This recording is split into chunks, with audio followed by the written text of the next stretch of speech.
The name Hampi originates from the story of Devi Pampa, also known as Parvati. This place was initially called Pampapur, or in some places Pampashetra. Over time, this name got transformed to Pampi, and it's during the British era this actually got the name Hampi, and that's how this city was named. This place not only has a connection to the story of Lord Shiva and Parvati, this holds a significant importance in Ramayana. This is the birthplace of Lord Hanuman, and also the place where Lord Rama met Hanuman for the first time. Apart from mythology, this place historically is a witness to the rise and fall of Vijayanagara Empire. Wait.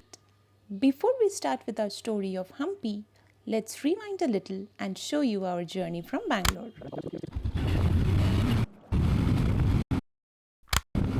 We had started early morning from Bangalore and travelled via NH48 Bangalore-Pune highway, passing through Tumkur, Chitradurga, Hospet, and then finally reaching our stay in Gangavati.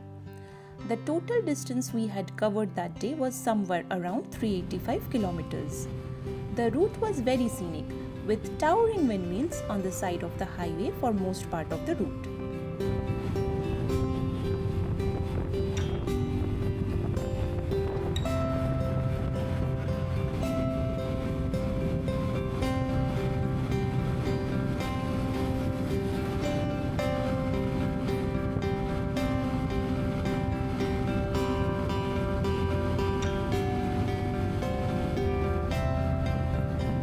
On our way before entering Hospet, we came across the enormous Tungabhadra Dam built on the Tungabhadra River.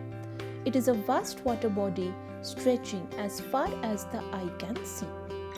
This dam is present just before the tunnel leading to Hospet.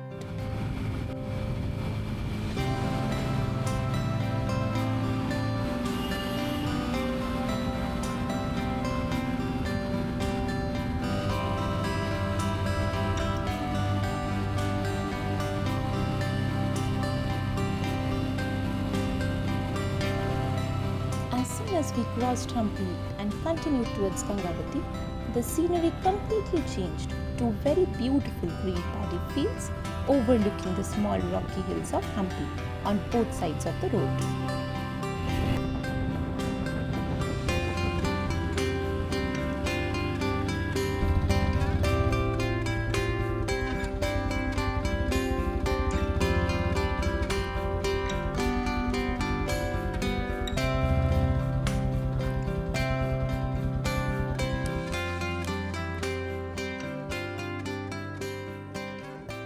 In Hampi, we are staying at this property of Jostel, which is in Gangavati, and this place is very beautiful. There are no words to describe this. We are literally nestled in the lap of hills that's surrounding us.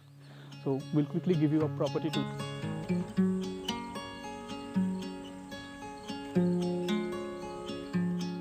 It was a charming property in Gangavati, surrounded by nature, and it was just 23 kilometers from Hampi. The property offers a stunning 360-degree view of the surrounding hills, wrapping you in their rugged beauty. It is not uncommon to spot peacock gracefully wandering around the grounds, and each morning you will wake up to the cheerful symphony of birds chirping, nature's own alarm clock that's sure enough to start your day with a smile. They offer a range of stay options which includes dormitories, mud houses, cottages, and even tents. We had booked ourselves a cottage.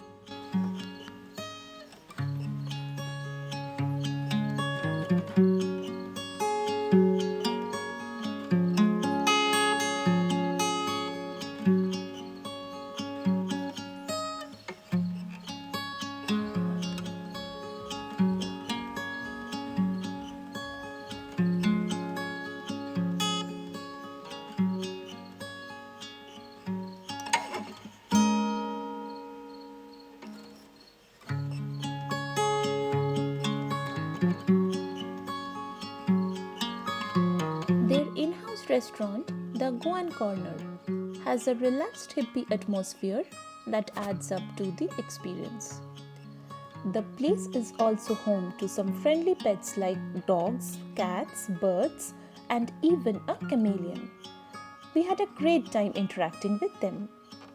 We liked the restaurant so much that we ended up spending the entire evening there before retiring for the day after an early dinner.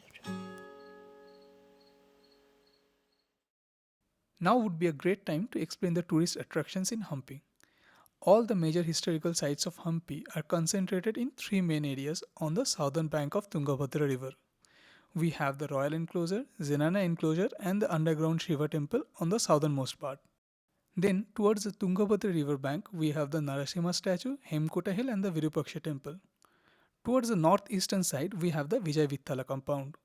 On day 1, we had explored the areas marked in red, which we'll be covering in this episode.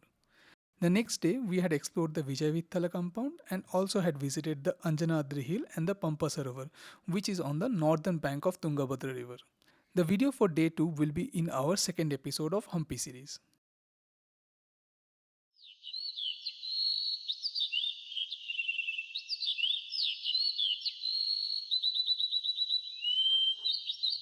We started the day with a beautiful sunrise, and after getting ready, we headed for breakfast.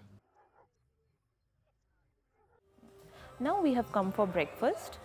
They had a wide variety of breakfast spread and we had some difficulty to choose from.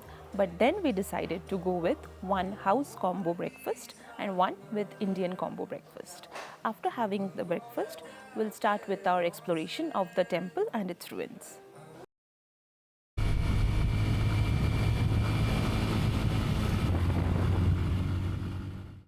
Our first stop was Chandrasekhara temple. It's situated inside a compound which also houses the Saraswati temple and the octagonal house bath.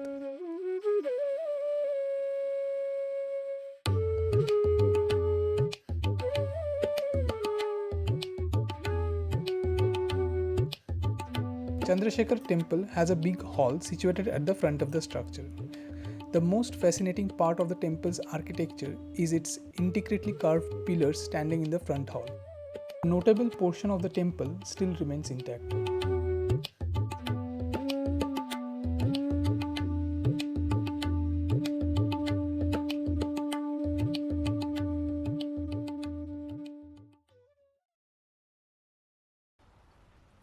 After visiting Chandrasekhara temple, we continued towards the inner part of the compound, and after a short walk, we reached the Saraswati temple.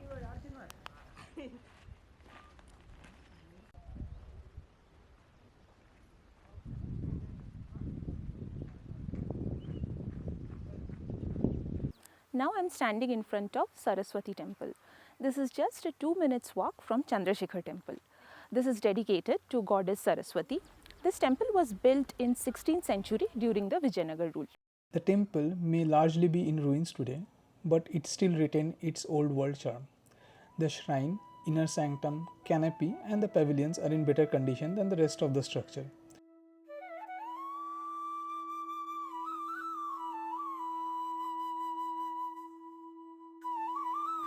Just opposite to Saraswati temple, there is a structure. This is known as the octagonal bathhouse.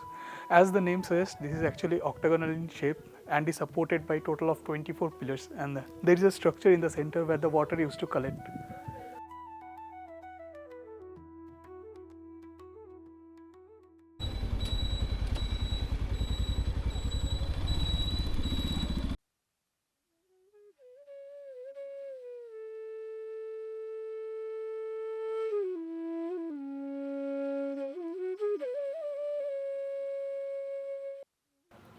Now we are at Queen's Path.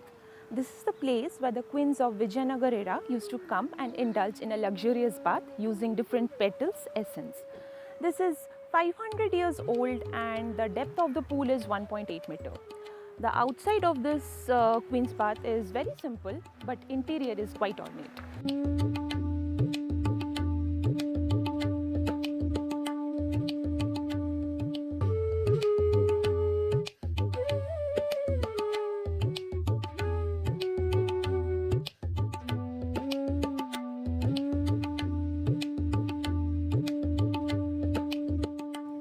Despite its name, the Queen's Bath was likely a royal leisure facility rather than a private bathing area for just the Queen.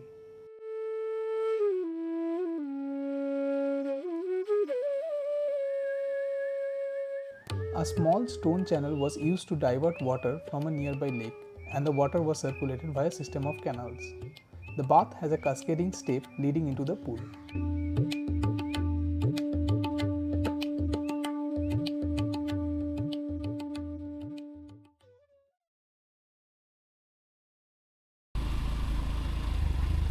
After visiting Queen's Bath, we headed towards the royal enclosure.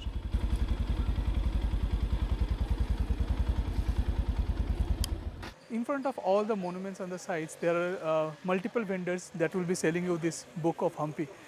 This is actually very useful. It contains a map of the town if you want to know your way around, and as well as it lists out all the facts and the important monuments and the ruins sites.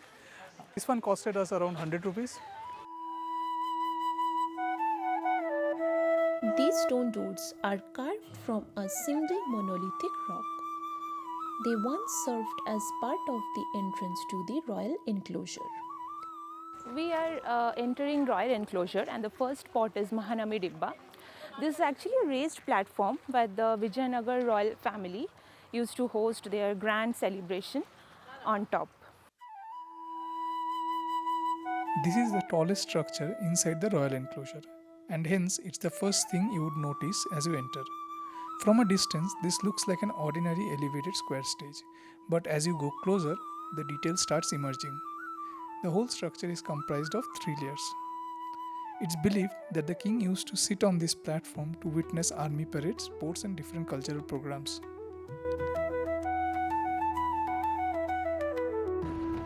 We have now reached the top of the Mahanami Dibba. It was just a few stairs to reach here, and this is how the view looks from here.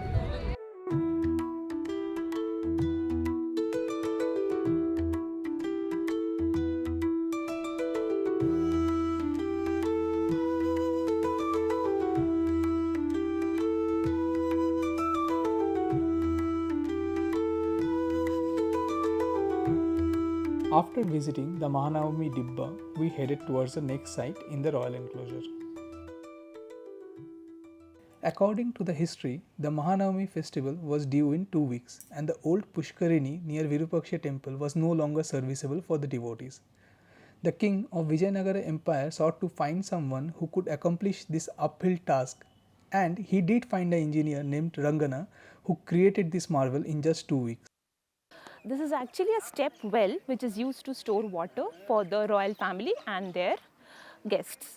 But this is not just about a well, it is a great example of how good the architectural and engineering skill they had during the Vijayanagar Empire. This is the public bath, located inside royal enclosure near Pushkarini. This is a football ground sized tank. Most probably, this was the venue for all the aquatic sports during that era. We are now standing in front of the underground chamber, also popularly known as the secret chambers. In some places, this has been recorded as a treasury, while many believes this may have been a shrine. So there are a small flight of stairs that leads us to a narrow corridor, and after that there is a small chamber. This entire thing was underground and was discovered during the excavation activities.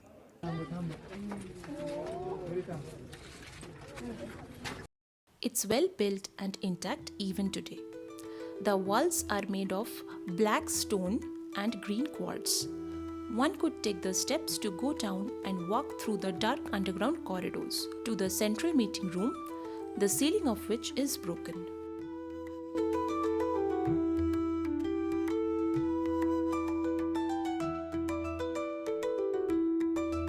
There are also many other structures inside the royal enclosure, which includes the King's Audience Hall, King's Palace basement, and the water pavilion.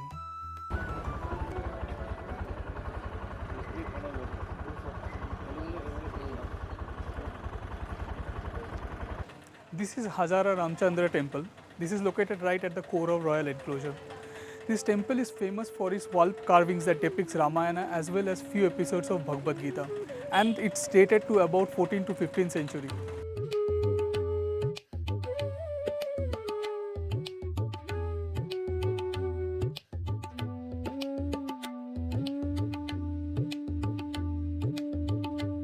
This elegant yet modest temple once served as the private place of worship for the royal family of the Vijayanagar Empire. The name Hazara Rama, meaning 1,000 Ramas, reflects the numerous carvings and relics that portray the temple's presiding deity. After exiting from the Hazara Ramchandra temple, we headed towards the Zenana enclosure, which is just 500 meters from the temple. It houses different important structures like Lotus Mahal, Elephant Stable, and Queen's Palace basement. It's one and only place in Hampi that has an entry ticket. After coming out of the royal enclosure, just at 2 minutes distance, we are here at Zenana enclosure. This place was built for the royal ladies of the Vijayanagar Empire. This place is fortified by walls and had 4 watchtowers. Right now, only 3 of them remains.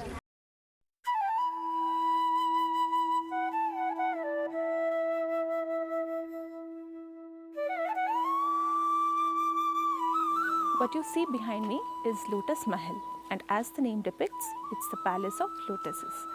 It's a 2-story building. It was built for the royal women during the Vijayanagar Empire for entertainment purposes.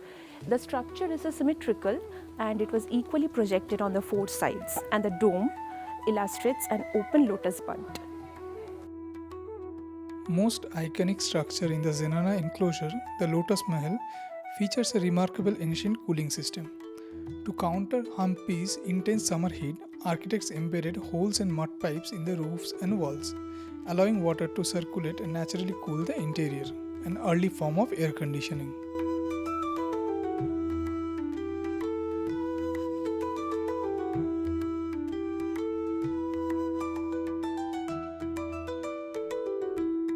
The stable is meant to accommodate 11 ceremonial elephants that were meant to show power and authority.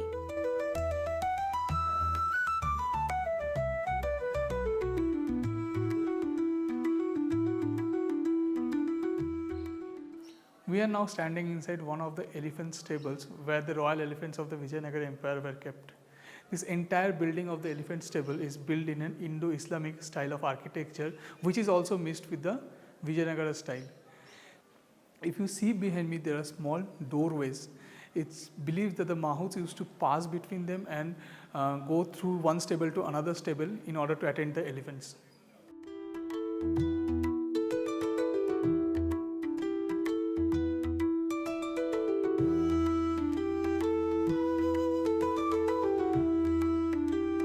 The Queen's Palace is located in the middle of the Zenana enclosure.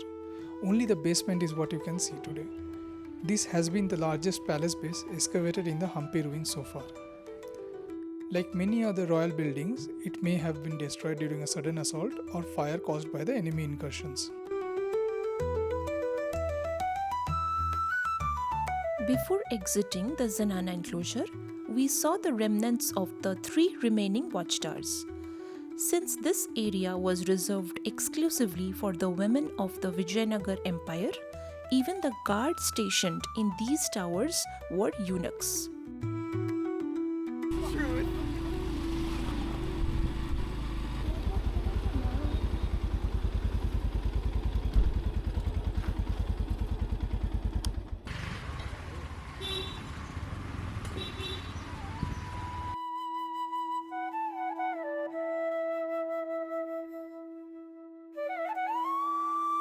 Now we have come to visit underground Shiva temples. Unlike other temples, this temple is built underground and the reason is unknown. And most of the year, this temple remains submerged, and this temple is dated back in 14th century.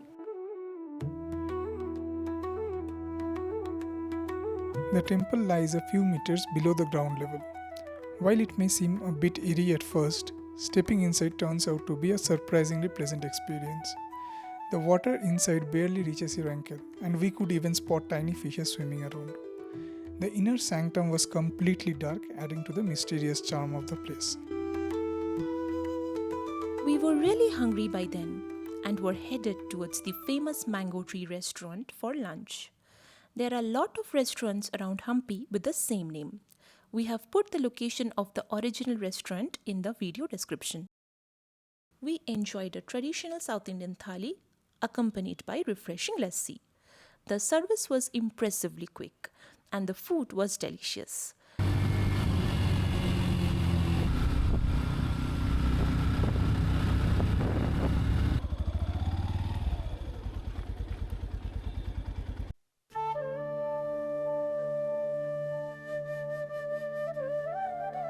Now we have come to visit Narasimha statue.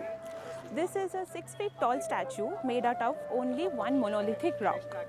Originally, Lakshmi was also part of the statue, but during Mughal invasion, the figure Lakshmi was separated from Narasimha, and now we can see a only small part of Lakshmi's hand resting on this back.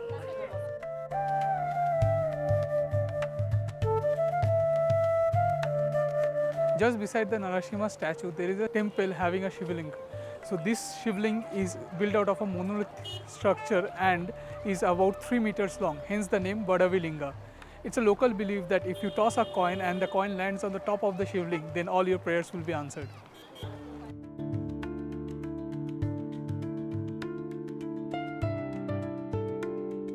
Our next stop was located on the southern foothill of Himkutta Hill, which is also known as a popular sunset point.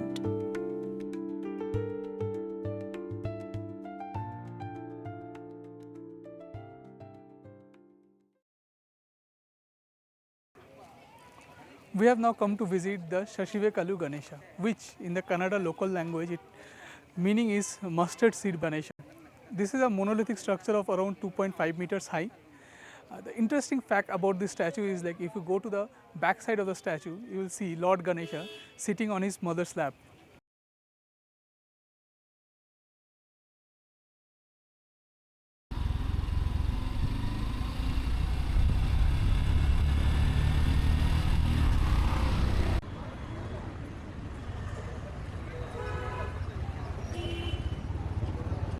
We are now standing in front of the Kadilakalu Ganesha temple.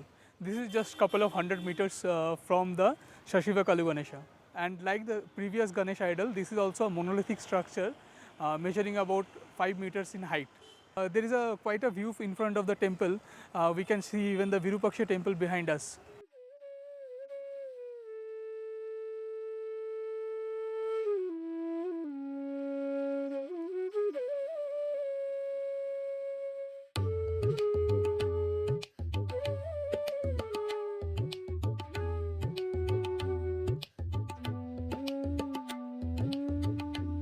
The word Kadelakalu in Kannada actually means Bengal gram. The idol is named so because Lord Ganesha's belly over here is almost similar to that of a Bengal gram.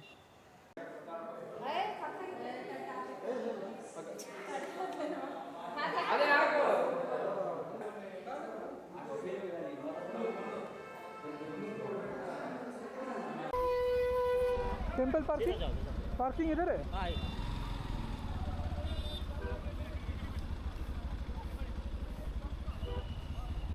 After enjoying the 360 view from the Kadela Kalu Ganesha temple, we were headed towards the Virupaksha temple.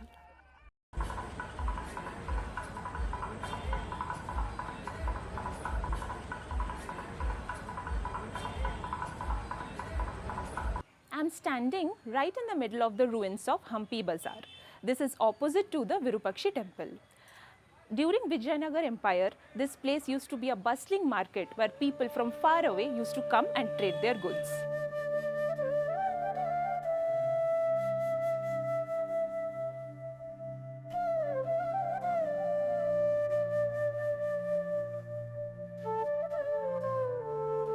I'm standing in front of Virupakshi temple. This temple is dedicated to Lord Virupakshi, an avatar of Lord Shiva. This temple is one of the oldest temples in Hampi, and it is believed that it is worshipped since 7th century, making it a living piece of history.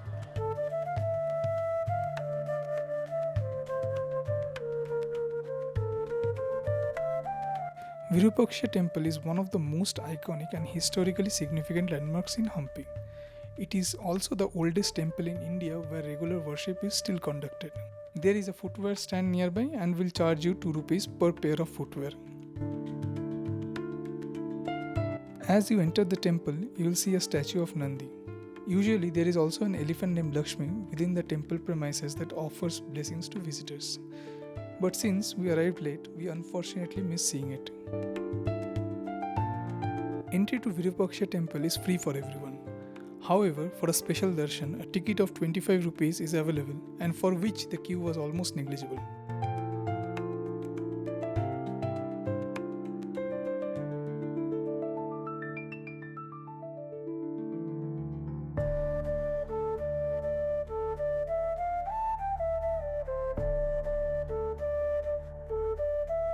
Photography and videography were not permitted inside the Sanctum Sanctorum, where the linga of Lord Virupaksha is present.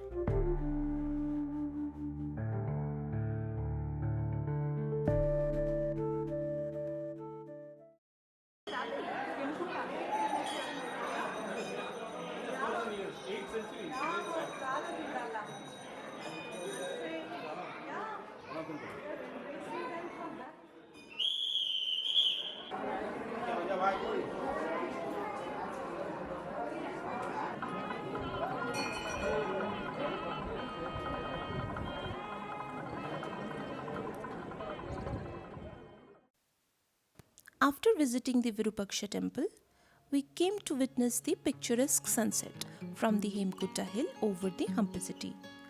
But we were late and the sun had already set.